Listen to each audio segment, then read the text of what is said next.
أعوذ بالله من الشيطان الرجيم. بسم الله الرحمن الرحيم. الحمد لله نحمده ونستعينه ونستغفره ونعوذ بالله من شرور أنفسنا ومن سيئات أعمالنا. من يهده الله فلا مضل له ومن يضلل فلا هادي له. أشهد أن لا إله إلا الله وحده لا شريك له وأشهد أن محمدا عبده ورسوله. أما بعد. கண்ணியமும் பெரும் கருணை நிறைந்த எல்லாம் வல்ல அல்லாஹுவின் நல்லடியார்களே, உங்கள் அனைவர் மீதும் அல்லாஹ்வின் சாந்தியும் சமாதானமும் என்றென்றும் நிலவட்டுமாக என்று பிரார்த்தனை செய்தவனாக இந்த உரையை ஆரம்பம் செய்கிறேன். அன்பார்ந்த சகோதர சகோதரிகளே, புனிதமிக்க ரமலான் மாதத்தின் லைலத்துல் கத்ர் என்கின்ற 1000 மாதத்துக்கு நிகரான ஒரு நன்மையை தரக்கூடிய ஒரு நாளில் நாமெல்லாம் இறை வணக்கத்தில் ஈடுபட்டு கொண்டிருக்கிறோம். அல்லாஹ் பொருந்து கொண்டான் என்று சொன்னால் அல்லாஹ் இந்த நன்மையை நமக்கு தருவான் என்ற நம்பிக்கையோடு அல்லாஹ்வின் தூதர் ஸல்லல்லாஹு அலைஹி வஸல்லம் அவர்கள் இந்த நாளுக்கென ஒரு பிரத்யேக துஆவை கற்றுத் தந்திருக்கிறார்கள். அந்த துஆவையும் அடிக்கடி மனதிற்குள் ஓதி இறைவனிடம் பிரார்த்தனை செய்யுங்கள் என்ற ஒரு செய்தியையும் அந்த துஆவையும் நான் சொல்கிறேன், நீங்களும் அதை சொல்லுங்கள். ஏற்கனவே சொல்லியிருப்பாங்கன்னு நினைக்கிறேன். அல்லாஹும்ம இன்னக்க அஃபுன் துஹிப்புல் அஃப்வ ஃபஃபு அன்னி. இறைவா, நீ மன்னிப்பவன், மன்னிப்பை விரும்புபவன், என்னை மன்னிப்பாயாக. இந்த துஆயை நீங்கள் மனசுக்குள்ளே அடிக்கடி ஓதிக்கிட்டே இருங்க. அல்லாஹ் கபூலாக்கி விட்டான் என்று சொன்னால் நமது பாவங்கள் மன்னிக்கப்படும். இந்த நாளுக்குரிய நன்மைகள் இன்ஷா அல்லாஹ் நமக்கு கிடைப்பதற்கு அல்லாஹ் அருள் புரிவானாக. இப்படி ரமலான் மாதத்திலும் ஏனைய நாட்களிலும் நாம் நன்மையை அதிகம் தேர்பவர்களாக இருந்தோம் என்று சொன்னால் நமது மறுமை வாழ்க்கை என்பது பிரகாசமானதாக இருக்கும் என்ற ஒரு அடிப்படை தான் முழுக்க காரணமாக இருக்கிறது. ஒரு மூமினுடைய தேடல் என்பது மறுமை வாழ்க்கையை அடிப்படையாக கொண்டது. இந்த உலக வாழ்க்கை நிச்சயமான ஒரு முடிவுக்கு வந்துவிடும். மறுமை வாழ்க்கை தான் அவனுக்கு முடிவில்லாத ஒரு இன்பமாக இருக்கப் போகிறது என்று சொல்லி அந்த அடிப்படை விஷயங்களை அறிந்து அதற்குண்டான ஒரு தேடலில் ஈடுபடக்கூடியவர்களாக முஸ்லீம்களாகிய நாம் இருக்கிறோம். இது ஒரு நினைவூட்டல் தான். உலக கவனங்கள் மிக பெரிய அளவுக்கு நம்மளை வழி நடத்தும். நீங்கள் விரும்பினாலும் சரி, விரும்பவில்லை என்று சொன்னாலும் சரி, உங்களை நினைவூட்டல் படி அல்லாஹ்வும் அல்லாஹ்வுடைய தூதரும் நமக்கு காட்டி தந்த அடிப்படையில் நமது வாழ்க்கையை அமைத்து கொள்ள வேண்டும் என்ற சிந்தனை நினைவூட்டல் இருக்கும் வரைக்கும் தான் நம்ம அந்த நேரான வழியில் நாம் இயக்கப்படுவோம். இல்லை என்று சொன்னால் இந்த உலகம் உங்களை இயக்கி கொண்டே இருக்கும். இந்த உலகம் இயக்குவதற்கு எந்த விதமான முயற்சியும் நீங்கள் செய்ய தேவையில்லை. எல்லாமே உங்களை உலகத்தை பார்த்து இயங்கிக்கிட்டே இருக்க வேண்டியதான். காலையில் எழுந்திரிச்சதுலேருந்து நைட்டு தூங்குகிற வரைக்கும் தூக்கம் கூட ஒரு திட்டமிடலாம் கிடையாது நம்மக்கிட்ட. தூக்கம் என்பது மொபைலை பார்த்து கண் சோர்ந்து போய் தூங்குறதா தான் இப்போ ஆகிப்போச்சு. அப்போ உங்களை வழி நடத்துறது என்பது உங்களுக்கு நீங்கள் அப்படின்னு நீங்கள் நினைத்து கொண்டாலும் நீங்கள் இல்லை. உங்களை வழி நடத்துறது இந்த உலகம் தானாக உங்களை வழி நடத்தி கொண்டிருக்கிறது.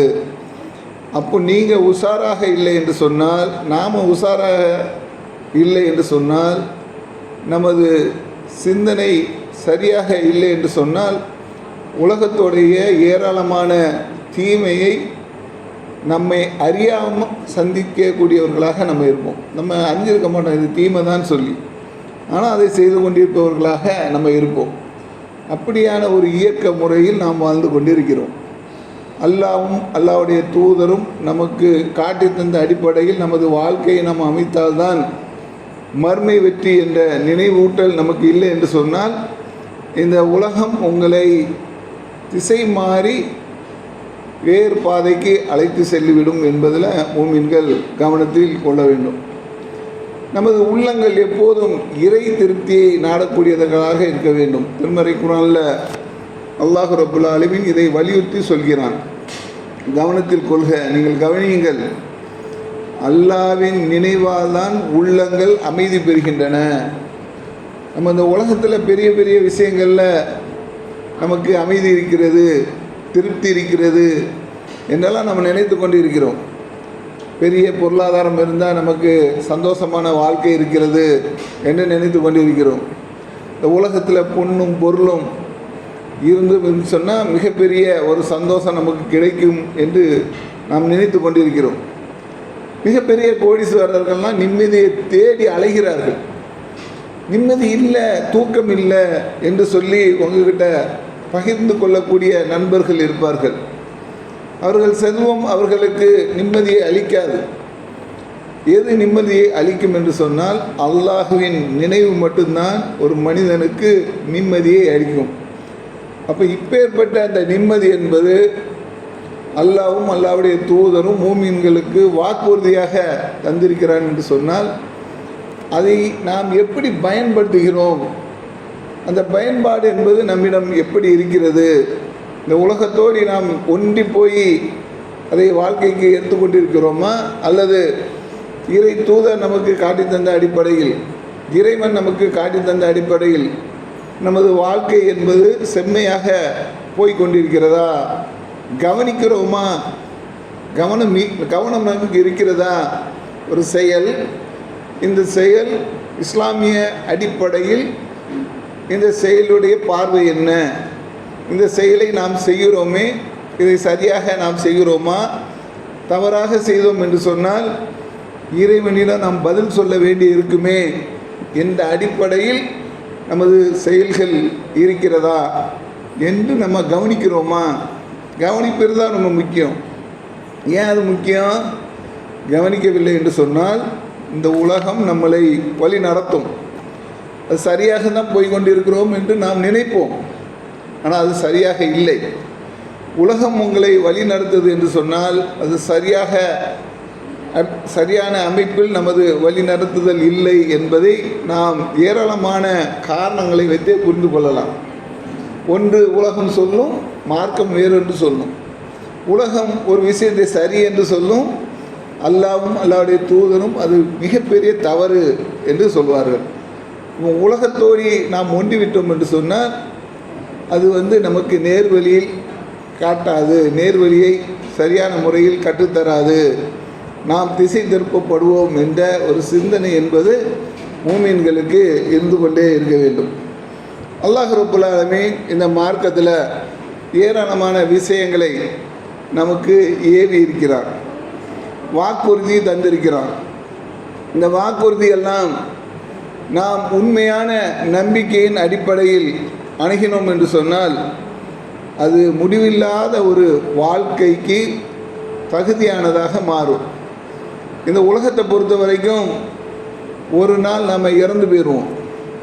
பிறக்கிறோம், குழந்தையாக இருக்கிறோம், அப்புறம் சிறுவராக இருக்கிறோம், அப்புறம் இளைஞராக இருக்கிறோம், அப்புறம் பெரியவராக மாறுகிறோம், முதுமை வந்து விடுகிறது, அப்புறம் உட்காரவே முடியாத அளவுக்கு தள்ளாத வயதை அடைகிறோம், அப்புறம் செத்து போயிடுறோம். அது உண்மையா இல்லையா? செத்து போயிடுறது உண்மை தானேங்க. எல்லோரும் ஆமாம் தானே சொல்லுவோம். நம்ம இந்த உலகத்தில் நிம்மதியாக காலம் ஃபுல்லாக இருக்க போகிறது இல்லை, ஒரு நாள் செத்து போயிடுறதுங்கிறது உண்மை தானே. யாராக இருந்தாலும் செத்து போயிடுவோம். அப்போது இஸ்லாம் நமக்கு வாக்குறுதி தருகிறது, நீங்கள் மறுமையை உறுதியாக நம்பினீர்கள் என்று சொன்னால் உங்களுக்கு முடிவில்லாத வாழ்க்கை இருக்கிறது. வலாஹிரத்து ஹைரு வாபுகா, மறுமைதான் உண்மையானதும் நிலையானதுமாகும். நிலையான ஒரு வாழ்க்கை, முடிவில்லாத வாழ்க்கை. அந்த வாழ்க்கையில் நீங்கள் சாக மாட்டீங்க. அது காலகாலமாக யுகமாக உயிரோடு தான் இருக்க போகிறீங்க. அங்கே நோய் வராது, வலி வராது, காய்ச்சல் வராது, ஒன்லி இன்பம் தான். இன்பம் வெரைட்டியாக எல்லாம் தருவான். அவர்களுக்கு சாப்பிடுவதற்கு கனியை தருவான் நல்லா. உலகத்துலேயும் இந்த மாதிரி கனியெலாம் நான் சாப்பிட்ருக்கேனே அப்படின்னு சொல்லி அவர் சொல்லுவார். எங்கே உட்காந்துக்கிட்டு? சொர்க்கத்தில் உட்காந்துட்டு சொல்லுவார். அப்போ உலகத்தில் தோற்றத்தில் தான் இந்த மாதிரி இருந்தது, அதை சாப்பிட்டு பாருங்கள், டேஸ்ட் எப்படி இருக்குன்னு பாருங்கள் அப்படின்னு சொல்லி, தோற்றம் வேறு டேஸ்ட்டு வேறு அப்படின்னு சொல்லி வெரைட்டியான அவர்களுக்கு உணவு வழங்கப்படும். சிறுவர்கள் சுற்றி வருவார்கள். இதை சாப்பிடுங்க, அதை சாப்பிடுங்க, இதை சுற்றின்னு பாருங்கள், இப்படி இன்பமாக இருங்க, அதை அப்படி அவருக்கு உண்டான தூய்மையான துணைகள். ராஜ வாழ்க்கை, பெரிய இங்கெல்லாம் மாளிகை, அதெல்லாம் பல பேருக்கு கனவாக இருக்கும். நம்ம மாளிகையில் போய் வாழ முடியுமா? நமக்கெல்லாம் மிகப்பெரிய ஒரு கனவாக அது ஆகிடும். மறுமையில் அது மூமின்களுக்கு அல்லாஹ் மிகப்பெரிய பரிசாக அதை ஆக்கியிருக்கிறான். மாளிகையில் ராஜ வாழ்க்கை வாழ்வார்கள். பட்டு துணியை நம்ம பார்த்துருக்க கூட மாட்டோம். அங்கே உடுப்பே பட்டு தான். உலகத்தில் தான் ஆண்களுக்கு ஹராம், பெண்கள் உடுத்துக்கலாம். ஆனால் அங்கே பட்டு துணி தான், ராஜ வாழ்க்கை தான். கால் மேலே கால் போட்டுட்டு நீங்கள் நினைக்கிற மாதிரி இருந்து கொள்வீர்கள். இந்த மாதிரியான உயர்ந்த ஒரு வாழ்க்கைக்கு இந்த மார்க்கம் உங்களுக்கு வாக்குறுதி தருகிறது என்று சொன்னால் அதை நம்புவீர்களா? நம்பிக்கை அதில் இருக்கா? அதில் நம்பிக்கை இருக்கா? இருந்தால் தான் மூமினாக இருக்க முடியும். மறுமையை உறுதியாக நம்புவார்கள். அவர்கள் மறுமையை உறுதியாக நம்புவார்கள். அதில் டவுட்டே இருக்கக்கூடாது. அல்லாஹ் மூமின்களுக்கு மறுமையில் சொர்க்கத்தை தருவான். பல்வேறு விதமான இன்பம் அதில் இருக்கிறது. அந்த இன்பத்துக்கு சொந்தக்காரனாக நான் இருக்க வேண்டும். ஆண்கள் பெண்கள் எல்லாத்துக்கும் அல்லாஹ் எந்த இன்பத்தை தருகிறான். அதில் நான் உறுதியாக நம்பிக்கை வைக்கிறேன் என்று நாம் இங்கே செயல்படும் போது இந்த மார்க்கத்தை நீங்கள் உன்னிப்பாக கவனிப்பீங்களா இல்லையா? அதுக்கு முன்னால் வரைக்கும் உண்மையாக கவனிக்கல. ஒரு பரிசு உங்களுக்கு கிடைக்குது. அதை உறுதியாக நம்பினா மட்டும்தான் இந்த மார்க்கத்தை நீங்கள் உன்னிப்பாக கவனிப்பீர்கள். அல்லாஹ் இதை எனக்கு ஹலாலாக ஆக்கியிருக்கிறான், இதை ஹராமாக ஆக்கியிருக்கிறான். இந்த ஹலாலை நான் முறையாக பயன்படுத்தினேன் என்று சொன்னால் அதற்கு நன்மை இருக்கிறது. இந்த ஹராமை விட்டு நான் விலகினேன் என்று சொன்னால் அதற்கு நன்மையை அடைந்து கொள்வேன். ஹராமை செய்தேன் என்று சொன்னால் தண்டிக்கப்படுவேன். ஹலாலை நான் ஒதுக்கினேன் என்று சொன்னால் அல்லது அதை ஹலாலில் குறை கண்டேன் என்று சொன்னால் அதற்கு கேள்வி கேட்கப்படுவேன். அப்போ ஒவ்வொரு விஷயத்தையும் நீங்கள் கவனிக்கிறீங்க. மார்க்கத்தை ஒவ்வொரு விஷயம், சின்ன விஷயமாக இருந்தாலும் சரி, பெரிய விஷயமாக இருந்தாலும் சரி, அதை நீங்கள் கவனிக்கிறீங்க. அதை கவனித்து அதில் சரியான அடிப்படையில் நமது வாழ்க்கையை அமைத்து கொள்ளும்போது முடிவில்லாத ஒரு வாழ்க்கைக்கு தகுதியானவர்களாக நாம் மாறுவோம். அப்போ இந்த உலகத்தை பொறுத்த வரைக்கும் நம்ம செத்து போகிறது கண்ணால் பார்க்கக்கூடிய உண்மையாக இருக்கிறது. இதை போய் யார்ட்டையும் கேட்டுலாம் வர தேவையில்லை. கண்டிப்பாக செத்து போயிருந்தேன் தானே, அதில் நோ டவுட் தானே, டவுட்டே கிடையாது. ஏன்னா நமக்கு முன்னோர்கள்லாம் செத்து போயிட்டாங்க, அப்படி தானே? நமக்கு விருப்பமானவர்கள், நமக்கு சொத்து சேர்த்து வைத்தவர்கள், அடுத்தவர்களை ஆட்டையை போட்டவர்கள்லாம் கூட நிரந்தரமாக இருக்க முடியுதா? எல்லாம் அவர்கள் போயிட்டார்கள். அவர் சேர்த்து வச்சது கொண்டுட்டு போனாங்களா? அதையாவது செஞ்சாங்களா? அவர்கள் சில பேர் அநியாயமார்கள்லாம் சேர்த்து வைக்கிறாங்க, அதெல்லாம் கொண்டு போனாங்களா? பார்த்தா கொண்டு போகல, இங்கே தான் விட்டுட்டு போகிறாங்க. அப்போ அவங்க எதை எடுத்துக்கொண்டு போனார்கள் என்று நீங்கள் சிந்தித்தீர்களா? எனக்காவது இறந்து போயிடுறாங்க, அவங்க எதை எடுத்துக்கொண்டு போகிறாங்கன்னு எனக்காவது சிந்திச்சிருக்கீங்களா? பார்த்தீங்கன்னா அவங்க செய்த நல்லறங்களை தான் அவங்க எடுத்துகிட்டு போகிறாங்க. நல்ல விஷயங்கள் செய்தார்கள் என்று சொன்னால் அதை மறுமைக்காக எடுத்துவிட்டு செல்வார்கள். மறுமையில் சில பேர் புலம்புவார்களாம். அவங்க என்ன மாதிரியான அந்த புலப்பத்தை வெளிப்படுத்துகிறாங்கன்னு சொன்னால், யா லைத்தனி ஹத்தம்து லி ஹயாத்தி, எனது இந்த மறுமை வாழ்க்கைக்காக நல்லறங்களை நான் உட்படுத்தி இருக்கக்கூடாதா அப்படின்னு தான் புலம்புவாங்க. நான் சொத்து சேர்த்து வச்சுருக்க கூடாதா, சுகம் சேர்த்துருக்க வச்சுருக்க கூடாதா? ஏன்னா இங்கே மதிப்பு மிக்கதில் அங்கே மதிப்பு இழந்ததாக மாறிவிடும். உலகத்தில் நீங்கள் ஏன் சொத்து மேலே ஆசைப்படுறீங்க அப்படின்னு கேட்டால் அது தெரியுது, மதிப்பு கண்ணில் தெரியுது. 1 கிலோ தங்கம் இருந்தால் நல்லா இருக்குமே ஏன் நல்லாயிருக்கும்? தங்கத்தோட மதிப்பு எனக்கு தெரியுதுல்ல. சரி 1 கிலோ போதுமா? 1 கிலோ தந்ததுக்கப்புறம் 2 கிலோக்கு ஆசைப்படுவோம். 2 கிலோக்கு தந்ததுக்கப்புறம் 4 கிலோக்கு ஆசைப்படுவோம். அல்லாஹ்வின் தூதர் சொல்கிறாங்க, ஒரு தங்க ஓடையே அவனுக்கு கொடுத்தாலும் அதில் அவன் திருப்தி அடைவது கிடையாது. இன்னொரு தங்க ஓடை இருந்தால் நல்லா இருக்குமே, தங்க ஓடை வந்துக்கிட்டே இருக்குது, அதுலேருந்து எடுத்து அவன் செலவு பண்ணலாம் அப்படின்னு சொல்லி அதில் திருப்தி அடைகிறான்னு கேட்டால் கிடையாது. இன்னொரு தங்க ஓடை இருந்தால் நல்லா இருக்குமே, ஏன் அப்படின்னு நினைக்கிறான்? அதுக்கு ஒரு மதிப்பு இருக்குது உலகத்தில், அப்படிதானே? மதிப்பு இருக்கிற விஷயங்களுக்கு ஆசைப்படக்கூடியவனாக இருப்பான். நல்ல வாகனம் இருக்குதுன்னு சொல்லி நம்ம ஆசைப்படுவோமா? விதவிதமான வாகனங்களுக்கு ஆசைப்படுவோம். வாகனத்தை பற்றி தெரிந்தவர்கள், சில பேருக்கு வாகனத்தை பற்றி எதுவுமே ஒரு புரிதல் இருக்காது, அவங்க அதுக்கு ஆசைப்பட மாட்டாங்க. ஒரு 5 பவுனில் சங்கிலி இருந்தால் நல்லா இருக்குமே. அதாவது எது உலகத்தில் அவங்களுக்கு மதிப்பாக தெரிகிறதோ அதன் மேலே ஆசைப்படுவார்கள். இந்த மதிப்பாக தெரியக்கூடிய அந்த விஷயம் மறுமையில் மதிப்பு தருமா அப்படின்னு கேட்டிங்கன்னா அது தராது தானே. ஏன்னா அல்லாஹ் குர்ஆனில் அப்படி தான் சொல்கிறான், அவர்கள் உலக அளவுக்கு தங்கம் இருந்தாலும் ஓடெல்லாம் கிடையாது, உலகமே தங்கமாக இருந்தாலும் அது மாதிரி இன்னொரு அளவுக்கு அவன்கிட்ட இருந்தாலும் மறுமையுடைய வேதனைக்கு நிகராக இதை கொடுத்து தான் தப்பித்துக் கொள்வேன் என்று நினைப்பான். ஆனால் அவன்கிட்ட இருந்து அது ஏற்றுக்கொள்ளப்படுமா? படாது. அப்போ மறுமையில் அதுக்கு மதிப்பு இல்லை. அப்போ உலகத்தில் மதிப்பு இருக்கிறதுனால தான் ஆசைப்படுறோம், எல்லாருக்கும் உள்ளது தான். அல்லாஹ்வே குர்ஆனில் அப்படி தானே சொல்கிறான், பெண்கள், ஆண் மக்கள், திரட்டப்பட்ட தங்க வெள்ளி குவியல்கள், அழகிய கால்நடைகள், வாகனங்கள், அழகிய விளைநிலங்கள். ஒரு இடத்துக்கு போயிட்டே இருப்பான், ஒரு சூப்பர் தோட்டத்தை பார்ப்பான், இந்த தோட்டம் இருந்தால் நமக்கு நல்லா இருக்குமே நினைக்கிறோமா இல்லையா? அந்த மனுஷனுக்கு அப்படி ஒரு ஆர்வம் வரும். இருந்தால் நல்லா தான் இருக்கும், ஆனால் கொடுக்குறது அல்லாஹ் தானே. யாருக்கு விதியாக்கி விட்டானோ அதுதான் கிடைக்கும். அல்லாஹ் தன் நாடியவருக்கு தாராளமாக செல்வத்தை வழங்குகிறான், தன் நாடியவருக்கு அளவுடன் வழங்குகிறான். செல்வம் வர்றதெல்லாம் நம்ம திறமையிலே வருது. ஒரு பெரிய புத்திசாலி இருக்கிறார், அந்த புத்திசாலி செல்வத்தை அவர் விரும்பியவாறே அடைந்து கொள்வாரா? கஷ்டப்பட்டு இருப்பார். ஆள் அறிவாளி தான், ஆனால் செல்வத்தை அவர் விரும்பிய மாதிரி அடைந்து கொள்வாரான்னு கேட்டால் அப்படி கிடையாது. அல்ல அப்படி ஆக்கலை. ஆனால் எல்லா புத்திசாலியும் இல்லை, சில புத்திசாலியும் செல்வமும் இருக்கும். சில பேர் செல்வத்துக்கும் அவன் புத்திக்கும் சம்மந்தமே இருக்காது. ஆள் அடிமுட்டாளாக இருப்பான், சரியான செல்வம் வச்சுருப்பான், அவனுக்கு செல்வம் எப்படி சேருதுன்னே நமக்கு தெரியாது. அப்போ இதெல்லாம் அல்லாஹ் தன் நாடியவருக்கு வாரி வழங்குகிறான், தன் நாடியவர்களுக்கு அளவுடன் வழங்குகிறான். அப்போ இதெல்லாம் ஆர்வப்படுதல் என்பது நம்மிடம் உள்ள ஒரு விஷயம். அல்லாஹ் மனிதர்களுக்கு ஆர்வமூட்டுகிறான். ஆனால் இதை விட சிறந்ததை உங்களுக்கு நான் அறிவிக்கட்டுமா? அந்த வசனத்தில் அல்லாஹ் கேட்குறான். இதை விட சிறந்தது என்னது? அல்லாஹ்விடம் அழகிய புகலிடம் இருக்கிறது, அதுக்கு ஆசைப்படுங்க. அப்போ உலகத்தில் கண்ணால் பார்க்கக்கூடிய நன்மையான விஷயத்துக்கு நாம் ஆசைப்படுகிறோம், அது மதிப்புக்காக ஆசைப்படுகிறோம். மதிப்பு இல்லை என்று சொன்னால் அதுக்கு ஆசையே பட மாட்டோம். தங்கமே இருக்குது, அதுக்கு மதிப்பு இல்லைன்னு சொன்னால் நம்ம ஆசைப்படுவோமா?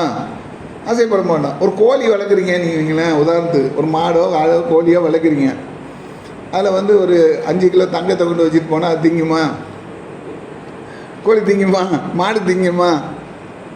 அதுக்கு அது எடுத்து தின்னும், அது புல்லு தின்னும் அல்லது தானியத்தை தின்னும், அது தானே தின்னும். அதுக்கு மதிப்பு எது? அதுக்கு மதிப்பு உணவு தான், அதுவும் வயிறுக்குள்ளாகிற வரைக்கும் தான். அதுக்கப்புறம் சேமித்து கூட வைக்காது. நம்மளால் தான் அடுத்த வேலைக்குன்னு நம்ம சேமித்து வைப்போம், அது செய்யாது, அது சாப்பிட்டுட்டு போயிட்டே இருக்கும். அடுத்த வேலைக்கு எல்லாம் அதுக்கு தீவனம் கொடுப்பான் அப்படிங்கிற நம்பிக்கை அதுக்கு உண்டு, சரியா? அது தேடி அலைஞ்சி சாப்பிட்றோம். அப்போ மதிப்பு மிக்கதாக நீங்கள் நினைக்கக்கூடிய ஒரு விஷயம் கூட இன்னொரு உயிரினத்துக்கு மதிப்பு இல்லை என்கின்ற ஒரு நிலையை இந்த உலகத்திலே கண்ணால் பார்க்குறோம் என்று சொன்னால், மறுமையில் நாம் சம்பாதிக்கக்கூடிய அல்லது நம்ம பெரிதாக நினைக்கக்கூடிய எந்த ஒன்றுக்கும் மறுமையில் மதிப்பு கிடையாது. நல்லறங்களை தவிர. நல்லறங்கள் செய்தீர்கள் என்று சொன்னால் அது மிகப்பெரிய ஒரு நன்மையாக மறுமையில் படும். சரியா?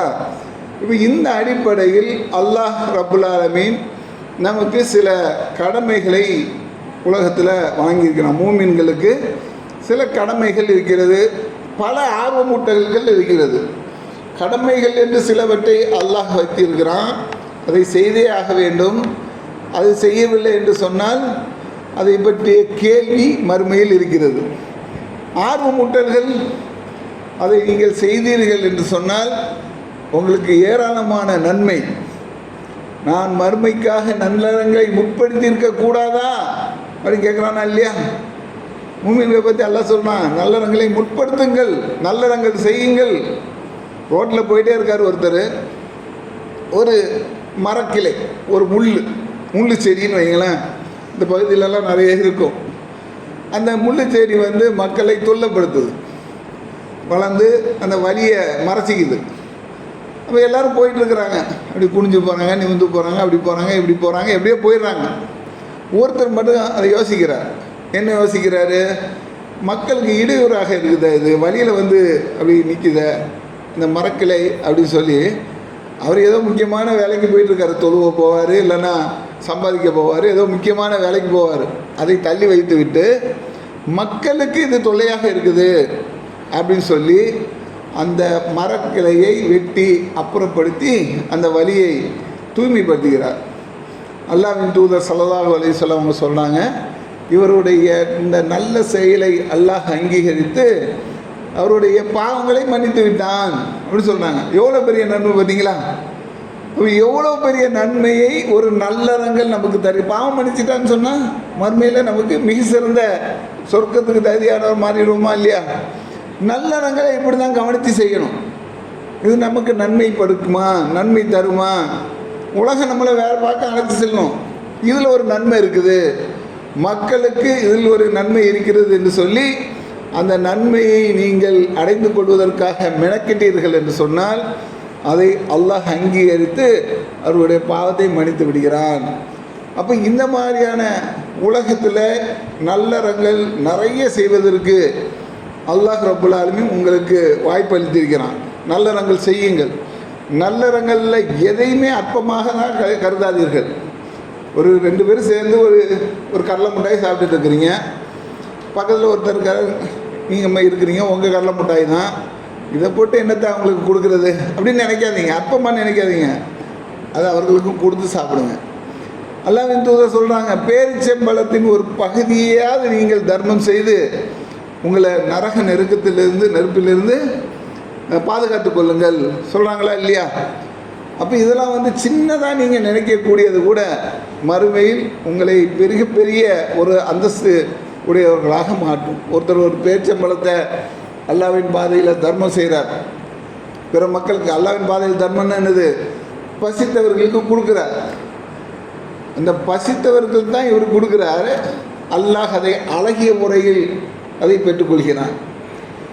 உங்கள் ஒட்டக குட்டியை நீங்கள் எப்படி வளர்ப்பீர்களோ அது மாதிரி அந்த தர்மத்தை அல்லாஹ் வளர்க்குறான். மறுமையில் மிகப்பெரிய ஒரு மலை அளவுக்கு, உஹது மலை அளவுக்கு அதனுடைய நன்மையை அவர் காண்பார். எவ்வளோ பெரிய ஒரு நற்செய்தி இது! அப்போ உங்களுக்கு நல்லறங்கள் செய்ய சொல்லி அல்லாஹ் அவனுடைய தூதர் மூலமாக ஆர்வப்படுத்தி இருக்கிறான். அது மிகப்பெரிய ஒரு நன்மையாக மூமின்களுக்கு மாறும். அதே அளவுக்கு, அதை விட சிறந்த அளவுக்கு கடமையும் வைத்திருக்கிறான். நல்லறங்களை நீங்கள் செய்யவில்லை என்று சொன்னால் தண்டனை கிடையாதுங்க. நல்லறங்களை நீங்கள் செய்யுங்க, நன்மையை வாரி வழங்குங்க. அல்லாஹ் திருப்தி அடைஞ்சிட்டான்னு சொன்னால் அது மிகப்பெரிய ஒரு நன்மையாக மாறிடும். உங்களுக்கு உடைய பாவங்கள் மன்னிக்கப்படும். அதன் காரணமாக அல்லாஹ் திருப்தி அடைஞ்சது தானே ரொம்ப முக்கியம். செயல்கள்லேயே அல்லாஹ்வுடைய திருப்தி தானே ரொம்ப முக்கியம். அல்லாஹ்வுடைய திருப்தி கிடைத்து விட்டது என்று சொன்னால் மறுமையில் சொர்க்கம் நமக்கு நிச்சயம்னு அர்த்தம், அப்படிதானே? அப்போ அந்த அடிப்படையில் அந்த நன்மையை செய்யக்கூடியவர்களாக நம்ம இருக்க வேண்டும். அதே நேரத்தில் நம்மீது உள்ள கடமைகளை நாம் கண்காணித்து செய்யக்கூடியவர்களாக இருக்க வேண்டும். நன்மையை ரோட்டில் போகும்போதெல்லாம் நீங்கள் செஞ்சுட்டு போயிருவீங்க, அந்த மனநிலை இருந்ததுன்னா ஆனால் கடமையை கவனித்து செய்யணும். அல்லாஹ் ரப்புல் ஆலமீன் இந்த மார்க்கத்தில் உங்களுக்கு கடமையை வழங்கியிருக்கிறான். என்ன மாதிரியான கடமை அப்படின்னு சொன்னால் யாருக்கு அது சொல்லுவீங்களா? யாராவது சொல்லுங்கள் பார்ப்பான். என்ன மாதிரியான கடமையால் வழங்கியிருக்கிறான்? தொழுகையை நிறைவேற்ற வேண்டும், ஜக்காத்தை கொடுக்கணும், அவ்வளோதானே. வேற நோன்பு வைக்கணும். ரமலானில் ரோம்பில் வைக்கிறோம். இன்றைக்கி ரமலான் மாதம் நம்ம ரோம்பில் வச்சுருக்கோம். நம்பிக்கை கொள்வது, நம்ம உறுதியான நம்பிக்கை கொள்வது ஹஜ்ஜி. அப்போ இது கடமை. சரியா? கட்டாய கடமை தானே இது, கட்டாய கடமை. இதை செய்யவில்லை என்ன சொன்னால் என்ன கிடைக்கும்? இது மற்றதெல்லாம் செய்யலைன்னு சொன்னால் உங்களுக்கு தண்டனையாக கிடைக்கும். மற்றதெல்லாம் செய்யலைன்னா தண்டனை கிடைக்காது. செஞ்சால் நன்மை, செய்யலைன்னா அதோடைய தண்டனை கிடைக்காது. அதே நேரத்தில் கடமையை செய்யவில்லைன்னு சொன்னால் யோசிச்சு பாருங்க. கடமையை செய்யவில்லை என்று சொன்னால் டைம் வச்சோ,